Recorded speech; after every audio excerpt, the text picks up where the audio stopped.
The President of the United States does not want you to believe your lying eyes. Remember, they have the biggest, best, strongest lobbyists, and they're doing a number. Just stick with us. Don't believe the crap you see from these people, the fake news.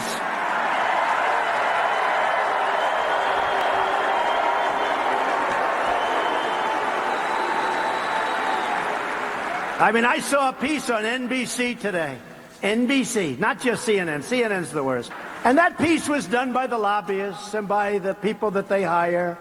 It was a total setup.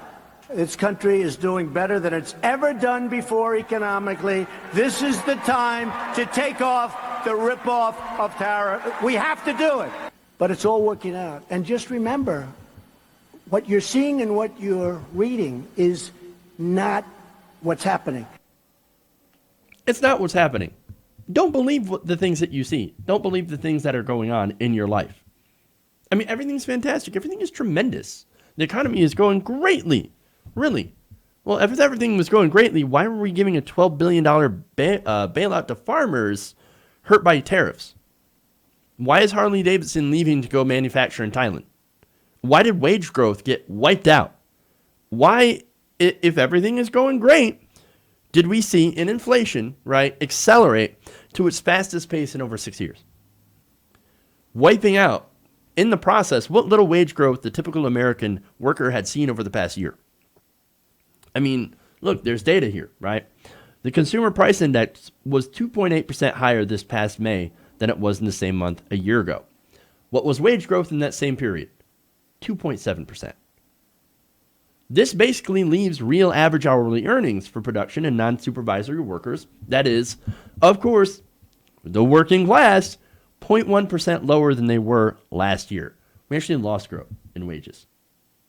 That's after giving $1.5 trillion to the top 1% in tax cuts. But it actually gets worse, right?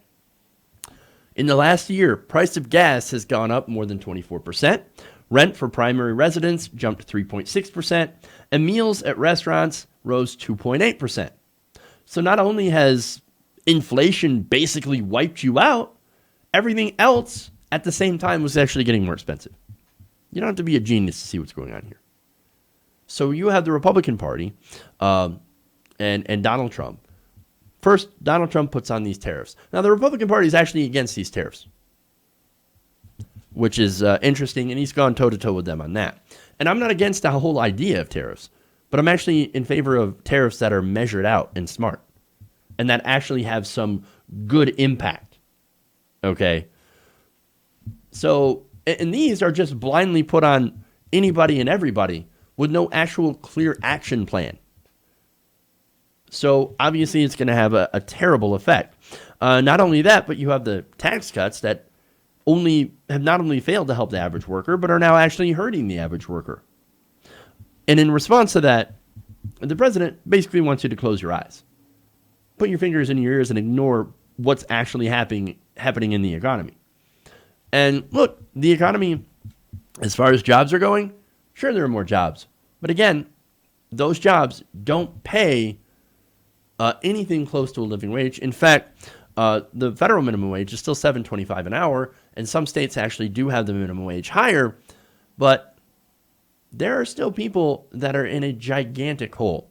Again, real wages have barely been lifted.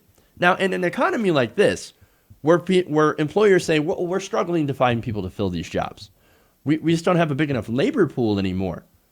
We need more people. Wages usually go up. In this case, they have not. And that is a gigantic problem that's going to hurt long term. And it's funny, right? So he talks about how people are going against him. The lobbyists. It's the lobbyists. Well, actually, in reality, it's never been a better time to be a lobbyist or a CEO. Okay? These companies have made billions off tax cuts, and then what they do, they stuff it in their own pocket.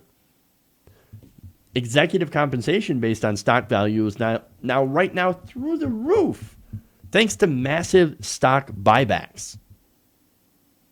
They take that money, they buy back their own stock, they put it in their pocket. Executive compensation. That's it. That's it.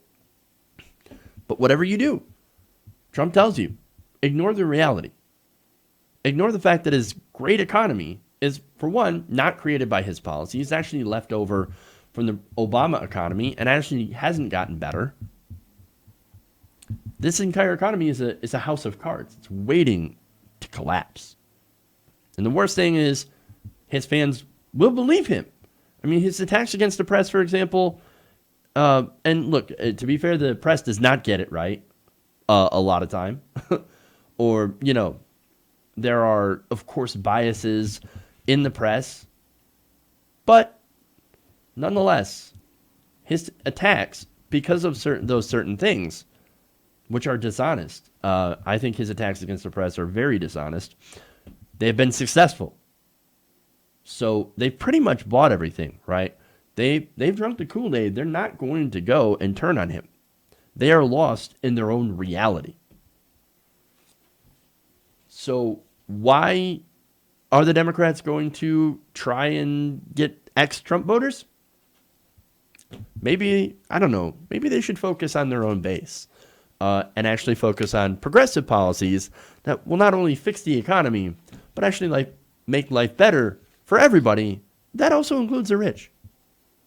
I know, radical idea. Hey everybody, thanks for watching this video.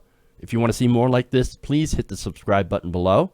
And if you want to support truly independent progressive media, please consider becoming a patron at patreon.com/TYTNation.